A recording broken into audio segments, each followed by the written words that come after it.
जय मां गंगे, हर हर महादेव।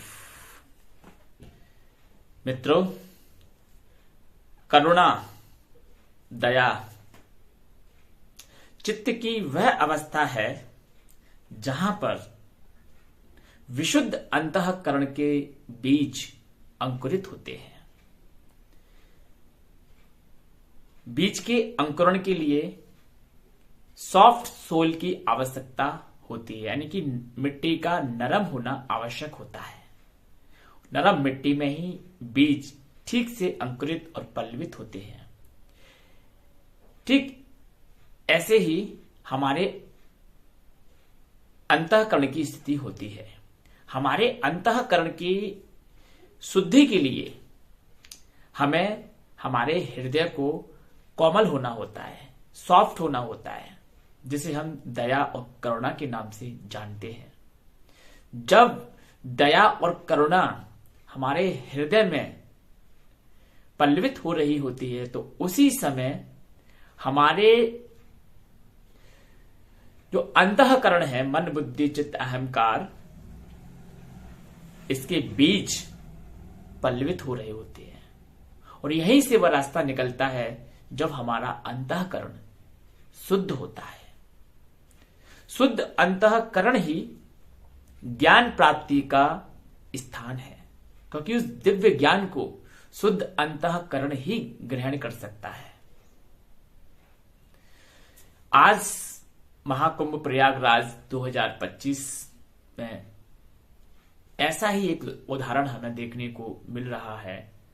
उदाहरण तो और भी हैं, लेकिन धन्यवाद है उन मीडिया वालों का जिनके माध्यम से, जिनके अथक प्रयासों से हमें महाकुंभ में IITN बाबा अभय सिंह मिले। अगर मीडिया नहीं होता तो ये बाबा IITN बाबा अभय सिंह आज प्रत्येक भारतवासी के, सनातनी के घर की टेलीविजन या मोबाइल स्क्रीन पर नहीं होते। और उनका जो दिव्य ज्ञान है, उनकी जो सोच है, उनका जो एक्सप्लोरेशंस है, साइंस को लेकर के, स्पिरिचुअलिटी को लेकर के, रिलीजियस को लेकर के, सनातन संस्कृति को लेकर के, वैदिक शिक्षा को लेकर के, धर्म ग्रंथ गीता को लेकर के, वो हमें नहीं जान पड़ता। तो मीडिया के लिए बहुत बहुत धन्यवाद। न्यूज 18 चैनल वालों ने तो इसमें बहुत ही योगदान दिया है, उनके लिए भी साधुवाद। सभी मीडिया वालों के लिए साधुवाद। मित्रों, अंतःकरण जिसका शुद्ध होगा, ज्ञान भी उसका उतना ही परिपक्व होगा। आज हम देख रहे हैं कि IITN बाबा कैसे शॉर्ट में बात करते हैं। कभी कहते हैं मैं भगवान हूं, कभी कहते हैं मैं टाइमलेस हूं, मैं शिव हूं, मैं शून्य हूं, मैं शिवोहम हूं। कभी कहते हैं कि न पुण्यम न पापम न सौख्यम न दुख्यम, न मंत्रो न तीर्थो न वेदा न यज्ञ, अहम भोजनम नैव भोज्यम न भोक्ता, चिदानंद रूप शिवोहम शिवोहम। जब ऐसे वाक्य व्यक्ति बोलने लग जाए तो समझ लेना कि उसका अंतःकरण शुद्ध होने लगा है। और शुद्ध अंतःकरण ही समाज को एक नई दिशा देता है, समाज को एक नए पथ पर ले जाता है, जिसका नाम है आध्यात्म। ये आध्यात्म ही वह पथ है जहां मनुष्य का सर्वोत्तम कल्याण होता है, उसे आत्म तत्व की अनुभूति होती है।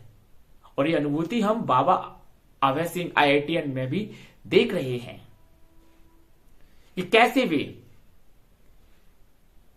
वैदिक वाक्य बोल रहे हैं, कैसे वे भगवान श्री कृष्ण की गीता का उद्घोष कर रहे हैं। ये कोई साधारण व्यक्ति नहीं है। मैं अपने कई वीडियो बना करके आपको ये बता चुका हूं कि मेरा जो अनुभव है, मैंने उस अनुभव पर, उस कसौटी पर, तार्किकता के आधार पर, विशुद्धता के आधार पर, ज्ञान के आधार पर उस व्यक्ति को देखा है, समझा है, परखा है। तभी तो मैं उसका इतना समर्थन कर रहा हूं, क्योंकि अच्छी चीज का समर्थन समाज को एक नए रिफॉर्म की ओर ले जाता है, नई उन्नति प्रगति की ओर ले जाता है, जिससे आज ही हमारा कल्याण नहीं, हमारे आगे आने वाली पीढ़ियों का भी कल्याण जिसमें निहित होता है। ऐसा है विशुद्ध अंतःकरण का प्रभाव। और विशुद्ध अंतःकरण के लिए जो सबसे पहला जो आधार है, जो सबसे पहली जो नींव है, वह है दया और करुणा। दया और करुणा। इसलिए हमारे शास्त्रों में यह कहा गया है कि वे सभी व्यक्ति जो मांसाहार करते हैं और फिर कहते हैं कि हम दयावान हैं, हम करुणावान हैं, ये मिथ्या है। क्योंकि मांस का भक्षण करने वाले व्यक्ति के हृदय में दया नहीं होती। दया न मांसाहार। मांस का आहार करने वाला व्यक्ति कभी करुणाशील नहीं होता, क्योंकि इसके हृदय में अगर दया होती तो वह अन्य जीवों को क्रूरतापूर्वक भक्षण नहीं करता। कभी कभी हमारी कथनी कुछ कहती है, लेकिन हमारा जो कृत्य होता है वो उसके अलग होता है, उसके विपरीत होता है। इसलिए कथनी कुछ कर रहे हैं, कथनी हमारी अलग है, हमारा कृत्य अलग है, लेकिन हमारा कृत्य भी बहुत कुछ बोलता है, परिस्थितियां भी बोलती हैं। तो जो मांसाहार करते हैं वो चाहे कितना भी सात्विकता का ढोंग पीटते रहें, करुणा और दया का दिखावा करते रहें, लेकिन सच्चाई ये है कि वे करुणाशील दयानिधि नहीं है, नहीं है, नहीं है, जो मांस का भक्षण करते हैं। मित्रों, हमारी सनातन परंपरा किसी के साथ क्रूरता की अनुमति नहीं देती है। ये जो हम सुनते हैं ना, अहिंसा परमो धर्म, ये हमारे वैदिक सिद्धांतों का ही सार है। वैदिक फिलॉसफी में दया, करुणा और ज्ञान, इन सबको स्थान दिया गया है। किसी भी जीव के साथ किसी प्रकार की तनिक भी हिंसा हमारे शास्त्रों में वर्जित है।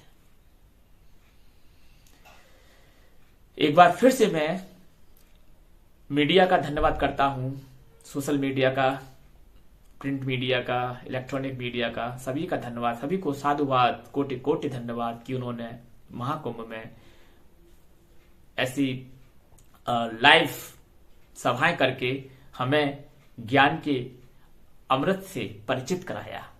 मैं मीडिया को और बाबा IITN अभय सिंह को धन्यवाद। कुंभ में उपस्थित सभी साधु संत महात्मा विद्वानों को मेरा कोटि कोटि प्रणाम। जय श्री कृष्णा, जय श्री राम।